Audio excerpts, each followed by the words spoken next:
can acknowledge. No, what? Just need that extra piece. Let me clarify then. Let me clarify then. In the second half, we were better and we looked better when we was attacking. But the end product was not great, right? Until the end. Until Gallagher finished those chances, the end product was not good. That's the best way I can put it. I don't think we got away with it. I can't lie, because we should have taken some of the chances that we got earlier. We got ourselves in positions, right? And the quality was not good when it comes to the final pass, getting a shot on goal. It wasn't good enough, but we were getting ourselves in good. What am I saying that's wrong with it? Hold on, Andrew. No, but what you're saying is we got away with it as if we were poor the whole game. We'll pull the whole game. We won't pull the whole game.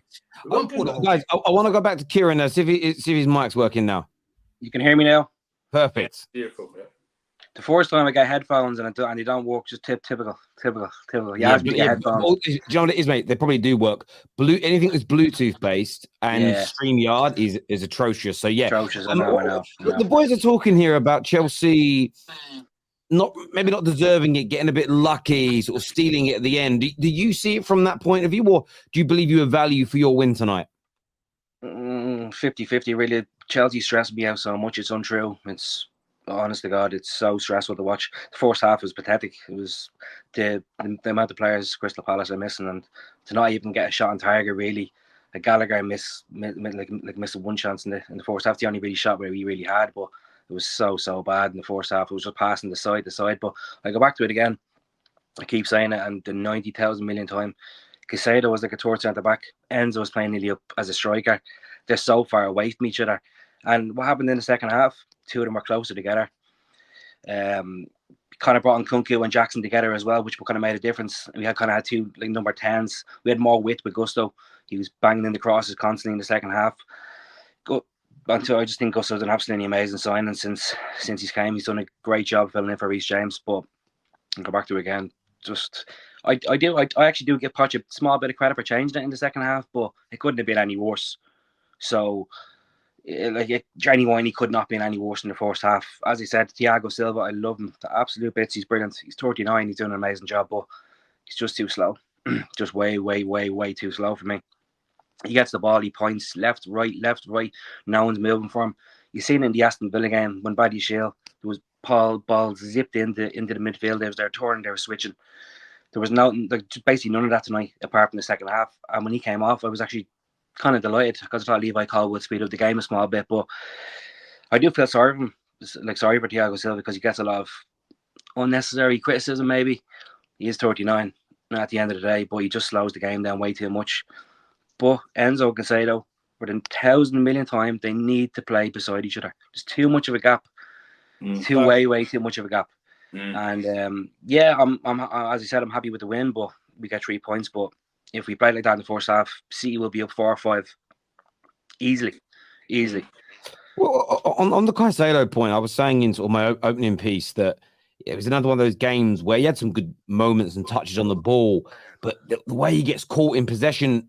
Do you think that it's so dangerous? You do that if he gets caught like that 2 or 3 times in his own half against City, it's going to be good night, Vienna. Do you think that's to do with him being too isolated? Is that where you think that stems from? Yeah, well, when he gets the ball, he looks left, he looks right. There's no one beside him. There's no one beside him whatsoever. He can't do anything bar go back to Thiago Silva, Levi Cole, whoever in centre half is. All he can get the ball is he just gets it in the middle of the park. He plays it left, he plays it right, he plays it backwards. He never really plays it forward because there's no one beside him. But in the second half, he got the ball. He played it to Enzo, and Enzo takes over there from there on. That's all he needs to do. Just take the ball and just give it to the better players. Move forward. Stop moving backwards with it all the time. But I don't blame him because he has no choice. They're just way too far away from each other. Mm-hmm. But yeah, second half was positive. Bro. You actually know ball. I'm Terry, so happy. The one thing I have to say this, guy, this is done, yeah. Terry, you gotta drop this now, yeah. I can't put my face on my camera, but I'll be on to you. Caicedo is being not misprofiled, but misusing our formation. He's been misprofiled. What his name, yeah? The guy who just spoke. Spot on. Kieran. When he's playing next to someone who can make those progressive passes that Enzo did, that's where you get the better Caicedo. In the second half, yes, 100%. It was a bit physical at times, but he didn't lose the ball as much. He done his job. He literally made. Okay, but when he lost the ball for the first goal, when he lost the ball for the first goal, that had nothing to do with Enzo not being near him. No. My point is, Caicedo had the ball and he got tackled as well. He just wasn't strong enough. Listen, Caicedo lost the ball 100%, but the main culprit in that situation was Madueke. He lost the ball first. He had plenty of time to play the ball anywhere he wanted. Like Madueke had plenty of time to take a touch and do whatever he wanted with it, and he lost the ball first. He was to blame for that first goal. Also, bro, did we not concede, Terry, the same goal against Wolves? Yes or no? You did. Did we not concede the same goal against Nottingham Forest? Yes or no? You did. And my I point is this. Can I make a point? Can I make a point? Yeah, go on. Sorry. My point is that like if the same thing is happening repeatedly, what you could say is the player's poor quality. Why is he losing the ball in these areas? But then you could look at the other side and go, why is he exposed on an island where he turns his body to left and right and no one's really around him? Hence why he keeps losing the ball in these positions. So it's the way you want to look at it. Yeah, so I understand that, and there are different ways of looking at it, and I do believe some of the issues of the isolation. I will agree with that. However, you're still in possession of the ball. If you're isolated, if he has seen the players closing him down, you get rid of the ball. That's a basic thing you're taught in football from a young age. Him holding on to it and being caught in possession consistently is more damaging to your team. He'd be better off booting it out for just booting it towards a corner flag. So he still has options in that situation, and he's dilly-dallying. And I think some of that, by the way, I actually think comes from your tactics, because Man United did this yesterday, and it was making me annoyed. Where we're playing out from the back into the centre-backs into the holding midfielder, and it's so slow. It's almost like we're waiting for like 5 or 6 of the opponents to rush in so you can knock it long over them, and no one's going to do it. So move the ball quicker, get people closer to him. But go back and watch some of the times he's lost possession. It can't all just be because Enzo's not completely next to him. But you can't. That's what I'm saying, Terry. That's spot on what you've said there. You can't blame it all on Poch, because yes, in possession, Caicedo should be better, but at the same time, tactically, he should have players closer next to him. So both of what you're saying, I agree with, right? But for me, like I said, look, this is why it's annoying that Lavia is injured, because Lavia, if he was here, he will be the one that will be picking up the ball the deepest. Right, because in our team, he's probably the most press-resistant player in our team. He's alone. He can play as a lone 6, and if you watched him at Southampton last season, you would know that he can handle that role. When he gets on the ball, very hard to get off of him. Caicedo is not as press-resistant as him. As much as I think he's good on the ball, he's not that guy to be playing there by himself. Do you know what I mean? That's why at Brighton he had someone next to him. So we just have to hope Poch fixes up, man, and has some help next to him, because this is going to keep happening otherwise. Well, it's going to be a potential problem, isn't it? Because every time you'll see different teams come up against, they'll say, well, Caicedo can be dispossessed quite easily, so we'll attack Caicedo, and it'll be a lot easier for for our players to attack. You will only see City with Haaland and different other people, and they will attack that weak link. So there's he needs to either kind of grow up a little bit quicker, or Poch needs to fix that so then that doesn't happen. So you better hope you don't lose the ball when you play City on Saturday, and Enzo's next to him, because I'm coming for you, Ches, if he is. You know what I'm saying, bro?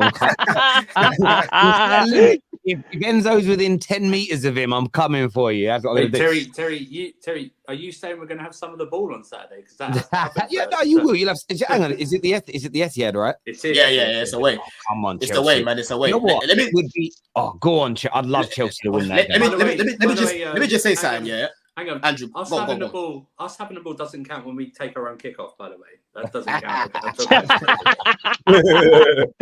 let me just say something. Because earlier I saw us linked to Bournemouth's left back. I always forget his name, but he's one guy that I like. There's a sign. Yeah, him. If we carry on next season with Ben Chilwell and Cucurella as our main left back options, we are in trouble, right? This Ben Chilwell guy, the amount of times I'm seeing him today giving away the ball, even for that guy Franca, the guy was in for in the summer. Palace ended up getting him, yeah. When he got his shot on goal, it was from Ben Chilwell losing the ball from nothing. Absolutely nothing. The amount of times he gives away the ball on that left-hand side is a joke. And the first half, the combinations between him and other players on the pitch, he had the least amount of combinations. That goes to show that no one in this team is trusting him on the ball right now. And he's meant to be the captain. Do you know what I'm saying? So Ben Chilwell is another one that we need to move on from going forward, man. Because when you look at Gusto on the other side, and you look at him, it's night and day, man. It's not good enough. It's really not good enough, man. Totally agree. Dyke here says Caicedo and Enzo too protected by the fan base. Are you mad? Are you mad? Enzo's one of the most criticised players in our Yeah, place. he What are you is. talking about? But And What are Enzo. you And talking Enzo. about, though? Just for full disclosure, Dyke's a long time viewer of the Terrace. He is a Chelsea fan saying I that. know, So that I isn't know. a rival. I know Just that. He should. But just the context. Caicedo, possibly. I'll give you potentially Caicedo. Yeah, but Enzo's one of the most criticised players in our fan base. I'll give you Caicedo, no problem. He should get more. Enzo is covering Caicedo. Caicedo should get more criticism as well. But Enzo gets criticised. He'll probably get criticised for scoring the third goal tonight. That he should have hit it in the other corner. yeah, he should have passed it to Nkuku or something. Yeah, seven goals this season, isn't it? 7 goals now for Enzo. not good enough. Not good enough. Not good enough. Alberto It's funny. Igal's not around today. No. Are the celebration police going to call out Chelsea? I mean, they were epic celebrations, to be fair. And I also watched Jamie Carragher break down Alonso's team today by Leverkusen. They do play some beautiful football, and but he didn't mention the standing in a line, clapping and waving and bowing to the fans, which is normally what you do when you win a He trophy. didn't mention when Jurgen Klopp went onto the pitch, the last-minute winner against Everton, either. You know what I mean? When he was in commentary. Blue Hope here says the man of the match is Palace's groundsman. Players slipping everywhere. I didn't notice that, to be fair, but yeah. Poch wanted a Leverkusen tactics breakdown with those side to sides. Clown. So I think he means I'm passing. Watch. Sorry, watch. I misread that. Sorry, I apologize. Thank you. Disasi header, Jackson header, Palmer 2 shots, Sterling. I think it's about the chances. He's referring to the end product, that we spoke about earlier. Yeah, those chances there. Yeah, but a Jackson header, that was about 50, not quite 15 yards. It was about 15 yards out. That's a hard header to score from. That has got to be. And Disasi's header looked good, but the power was lacking any type of. No, but that's a chance, though, Andrew. And there we go. Is that not poor end product there? I said, okay, fine. We got it. Oh, the goalkeeper is stretching. Oh my god! Don't worry, we agree with you, Andrew. We get where you're coming from. Don't worry. Not sure how or why both Chelsea and Liverpool value Caicedo at 100+ million. Supporters said he's the next Kante. Slow, lethargic, poor vision is what Remo Park says. No, he's nowhere near. Kante wasn't a DM. That's number one. Yeah, that guy was more box to box. Caicedo's best position for me personally, I think, is going to come as an 8, further forward, right, with a Lavia behind him. Right, I know people are going to say, "Oh, you haven't even seen much of Lavia," but if you watched the guy last season, you would know that his best position is as a lone 6, which will probably mean that Enzo and Caicedo will play as 2 8s in a 4-3-3. That's what I want to see going forward. I want to see Caicedo further up. And also, we didn't value him 100 million. That's his club value 100 million, and that's their right to do so. It's a seller's market. So we just paid it. That's what it was. And they have every right to do so. But no, this is what I don't get. If someone says one of our players is like one of our great players, that you're raising the bar too high already. Do you know what I mean? It's like you can't do that.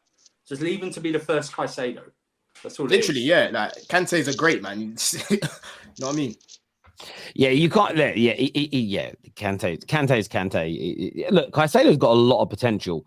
I still think the biggest issue at Chelsea is there's not enough experience in that team overall. I did want to ask Kieran tonight. Conor Gallagher stepped up, grabbed the brace. That's 3 goals in a week for him now. I know Chelsea are not having a good season, but he is. Yeah, Don won't agree. I know he gives him a bit of a stick, but I always stick up for him a small bit. I know, money mess. I think, he took his goals really well. And he worked hard today again, but he always does. But yeah, he took his goals really well. And I want to see more from him because he has the ability to get box to box. He has the ability to score goals. He has the ability to get in the box and get on the end of things. And yeah, I was delighted when he scored that second goal, obviously. And I just think I still think there's just a small bit more to his game that he can improve. I know there's a lot of players you can say that about Chelsea, but there's still a small bit more in there I want from him. But the last 2 games, you can't criticise him. 3 goals in 2 games, so keep moving forward, as you say. There's no point in being negative when there's a positive to be taken out of it. So I'm happy for him. You can still give constructive criticism, though. It's not being negative. It's just being balanced. Stop. It's being balanced, though, bro. Kieran, today, when you looked at him in that hole, was he creating much? Nobody was creating anything, so not really. No. Yeah, he wasn't That's creating. The question, though, But that's what I'm saying. He wasn't creating much, but what he did was Conor Gallagher and Cole Palmer both created 3 chances each today, most on the pitch. Cole Palmer on good today. Listen, Cole Palmer. I'm just saying. The amount of times, Terry, that I was watching him. No. We can talk about the stats, but let's talk about what was watching, right? The amount of times I was seeing Gallagher where he can be in positions to pick up the ball. I'm seeing him hiding behind guys, and then it's Palmer that's coming into the hole and picking up the ball, right? These are little things that he doesn't do as well as others because he just hasn't got it in his locker. Do you know what I mean? And that's okay. That is fine because he's meant to be. Yeah, and also, Don, yeah. Today wasn't the day to play him. For example, if you had here's what I would have done to change the game up. I wouldn't have started Silva. We can all agree on that. I would have probably played Guy. I wouldn't have played Connor. I would have played Carney, and I maybe would have kept the front three the same because they proved they can. You wouldn't have played the guy that got the brace. No, I'll tell you why though. Because this game wasn't the game as you saw in the first half to be keeping on the ball, being methodical, pressing. Crystal Palace aren't there to press you. They're just there to sit back on a low block. You need someone in that midfield, like a Palmer in his position, like Nkuku or Carney, who can unlock the defense. Quick passes, at tempo. Conor Gallagher's a great player at what he does, but he's not that kind of player. So that's why when he changed the setup in the second half, he had more width, there was more space. That's why Cole Palmer was able to get in the pockets and create chances. And even Cole Palmer didn't play that well. Because when he had the ball, like me and Dom was saying to Andrew earlier, he didn't make the right decisions. But luckily for us, because he's a great player, he took his chances and was clinical, like a Man United type win. Look at Dallo yesterday. Man United didn't play great. 1 chance, 1 goal, and you score, similar to us today. So it's similar performances. It's not like we're doing that well and Gallagher played brilliant and the other players around him played poor. He's just not a 10 who can unlock defense. Basically, he's our Scott McTominay. That's what he is. That's 100%. I do get where you're coming from, but it's just the first time I've ever heard anybody turn around when they've won a game and the man that got the brace, I've ever heard people turn around and go, we shouldn't have played it. Yeah. Such backwards logic.